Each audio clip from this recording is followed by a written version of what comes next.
وعايز اوقفكم فيه بقى بجد يعني.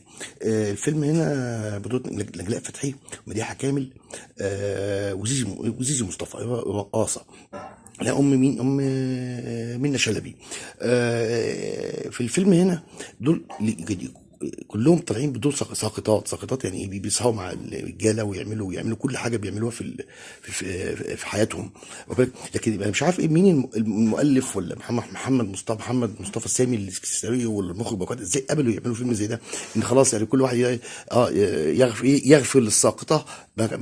وكمان امتى؟ بعد ما يكون مارس معاها الجنس او مارس معاها شهوته، وفي الاخر تقول له ايه، نتجوز ونحب بعض ويغفر لها. يعني انا مش مصدق الكلام ده بصراحه، مش عارف. بس هو ايه، عاملها مبدأ التسامح في ايه؟ انا مش عارف قمه البتاع يعني، مش فاهم. المهم بيبدأ الفيلم ان دي حكام نازله على البسين، ونجلاء فتحي ايه بتليل برضه. فمحمود ياسين بيطلب واحده، بتقول لها هبعت لك زبونه بالليل هتيجي تسهر معاك. فبص هيلاقي نجلاء فتحي جايه تسهر معاه، هتسهر معاه ليله جميله جدا وبتاع ومش عارف ايه، ويشربوا خمره وفي السي. في نفس الوقت هيجي صاحبه سمير صبري جايب مديحه كامل، كان يكون هو كمان سهران معاه. هيجوا يخشوا على البيت، يسهروا مع بعض، هتشوفهم مع بعض، هيشوفوا بعض الاثنين ويمشوا ولكن نجلاء فتحي طبعا الساقطات للساقطات.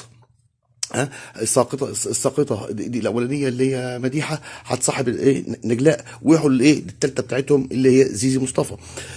هيتصاحبوا على بعض، فبدأوا يرسموا على الايه، على الرجاله يعني. في الاخر يقول لك سمير صبري هيتجوزها، يتجوز مديحه كامل. لا، اللي هيجي يتجوزها بقى مين؟ محمد خيري في اخر الفيلم. محمد خيري ده واحد تاني برضه، وبعد ما تروح مع البيت وبعد ما تنافس معاه.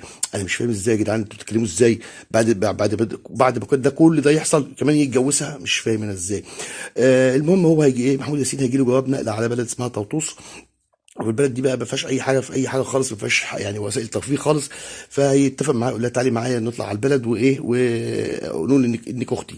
هيجي لها عرسان من اليمين والشمال وبتاع، لدرجه انهم هيقعدوا قعدات بقى ويقولوا ايه، احنا نخطبها اللي مش عارف اللي بنت مين وبنت مين وبنت مين. هيقول لهم ده ايه، ده مخطوبه.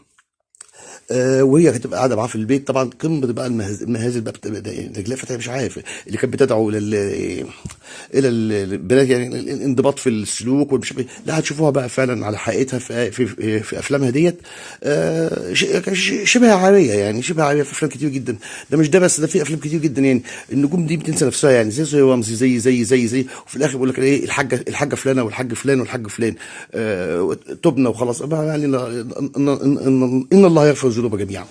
لكن في الاخر كمان يجيبوه هو ايه، يعني بيتفق معاه اللي هو ايه، تروح اتجوزك يا تتجوزني يا اما ايه نسيب بعض.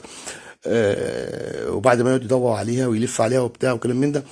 المشهد بقى اللي عجبني في الفيلمين يعني واحد زي محمد خيري قبل بالقصه انه اتجوز مديحه كمان على عيبها، ماشي.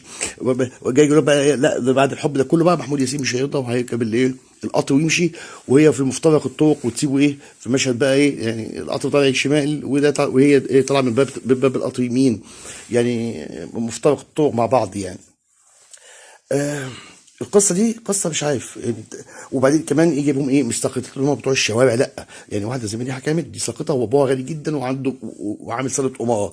وفي نفس الوقت نجلاء فتحي من الناحيه الثانيه، لا فقيره جدا جدا جدا وكادحه وبتصرف على امها. يعني جاب النوعين الاثنين، والنوعين الاثنين اتصاحبوا على بعض الاثنين اتصاحبوا على بعض. طب ما يبقى محمد خيري لما اتجوز مديحه كامل، يمكن نقول ان هو ايه عشان فلوسها. لكن ده هيتجوزها بناء على ايه يعني؟